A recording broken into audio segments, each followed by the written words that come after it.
Belakangan ini, publik sepak bola Asia Tenggara dibuat penasaran dengan situasi yang terjadi pada timnas Malaysia. Setelah muncul isu mengenai pemain naturalisasi dan dugaan masalah administrasi, banyak yang bertanya, apakah Malaysia masih boleh bertanding secara normal di kompetisi internasional?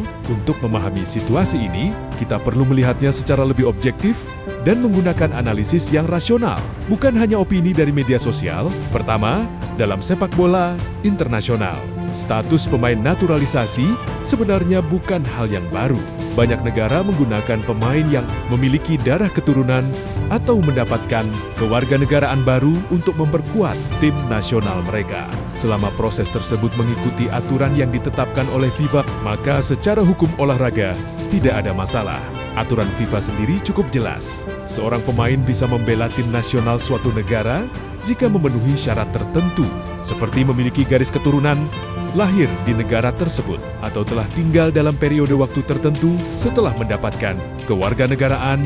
Dalam kasus Malaysia, sebagian besar pemain naturalisasi mereka berasal dari dua jalur utama, pemain keturunan Malaysia yang lahir di luar negeri, serta pemain asing yang mendapatkan kewarganegaraan. Setelah beberapa tahun berkarir di liga domestik, isu mulai muncul ketika ada dugaan bahwa beberapa proses administrasi naturalisasi tidak sepenuhnya transparan atau menimbulkan pertanyaan dari publik dan federasi lain. Namun, sampai saat ini belum ada keputusan resmi dari Badan Sepak Bola Dunia yang menyatakan bahwa timnas Malaysia melanggar aturan FIFA, dan ini menjadi poin penting dalam sepak bola internasional.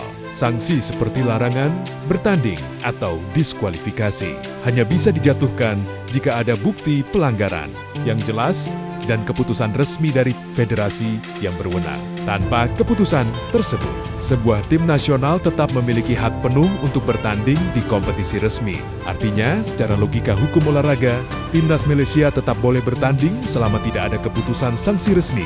Selain itu, Federasi Sepak Bola Malaysia juga memiliki kewajiban untuk memastikan semua dokumen. Memang ada investigasi atau klarifikasi yang diperlukan. Biasanya proses itu akan berjalan melalui komunikasi antara federasi nasional, konfederasi regional, dan FIFA. Hal lain yang juga perlu dipahami adalah bahwa isu naturalisasi sebenarnya bukan hanya terjadi di Malaysia. Banyak negara di dunia, termasuk di Asia Tenggara, juga memanfaatkan pemain diaspora untuk meningkatkan kualitas tim nasional mereka. Fenomena ini bahkan semakin umum dalam sepak bola modern karena mobilitas pemain yang semakin tinggi. Karena itu, perdebatan mengenai naturalisasi seringkali lebih banyak dipengaruhi oleh perspektif nasionalisme dan rivalitas antar negara dibandingkan dengan fakta hukum olahraga yang sebenarnya. Jika kita melihatnya secara objektif, kunci dari kasus ini